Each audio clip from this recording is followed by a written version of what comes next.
ఒకరోజు ఇద్దరు స్నేహితులు అడవిలో ప్రయాణం చేస్తున్నారు. అందులో ఒకడు భయస్థుడు, ఇంకొకడు ధైర్యశాలి.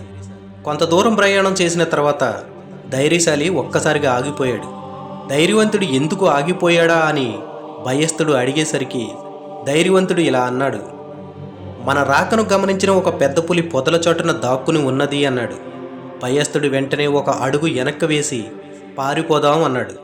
అప్పుడు ధైర్యవంతుడు: ఇప్పుడు మనం పారిపోతే అది మనల్ని వెంటాడి చంపి తినేస్తుంది. అందుకే ఎదిరించి నిలబడదాం. నాపై అటాక్ చేస్తే నువ్వు నన్ను కాపాడు, నీపై అటాక్ చేస్తే నేను నిన్ను కాపాడతాను అన్నాడు. కొంతసేపు అలాగే నిలబడిన తర్వాత పెద్ద పులి ఆ పొదల నుండి బయటకు వచ్చింది. అది చూసిన భయస్థుడు నిలబడడానికి ధైర్యం సరిపోక వేగంగా పరిగెట్టడం మొదలుపెట్టాడు.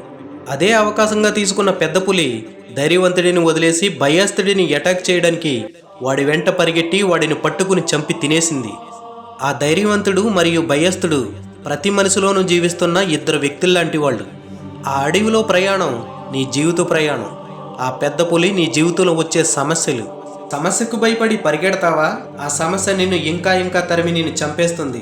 సమస్యకు ఆయుసు చాలా తక్కువ. ఏదైతే అది అవుతుందని ధైర్యంగా నిలబడితే రోజులు గడిచే కొద్దీ ఆ సమస్య మెల్లమెల్లగా చిన్నదిగా మారిపోతుంది.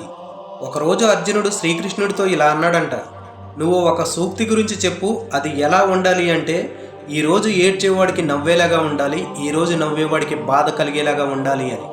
అప్పుడు శ్రీకృష్ణుడు ఇలా అన్నాడంట: సమయం గడిచిపోతుంది, ఎవరి కోసం ఆగదు అని. నిజమే, సమయం గడిచిపోతుంది, ఎవరి కోసం అది ఆగదు.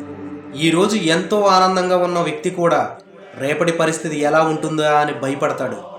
ఈరోజు బాధపడేవాడు కూడా ప్రతిరోజు ఇలాగే ఉండదు, రేపటి రోజు ఖచ్చితంగా మారుతుంది అని ఆశగా ఎదురు చూస్తాడు. సమస్యలు నిన్ను వెంటాడినప్పుడు వాటి నుండి పారిపోయే ప్రయత్నం చేయకు, అలాగని ఎదిరించి ధైర్యంగా పోరాడే ప్రయత్నం కూడా చేయకు. రెండూ నీకు అసాధ్యాలే అవుతాయి. భయపడితే చచ్చిపోవాలనిపిస్తుంది, పోరాడాలి అనే ప్రయత్నం చేస్తే ఎలా పోరాడాలో ప్రతిరోజు దాని గురించి ఆలోచించి మళ్ళీ నీకు భయమే కలుగుతుంది. అందుకని కొద్ది రోజులు మౌనంగా ఉండు. నీకంటూ ఒక అవకాశం వస్తుంది, అప్పుడు నువ్వు దాని నుండి ఈజీగా బయటపడతావు.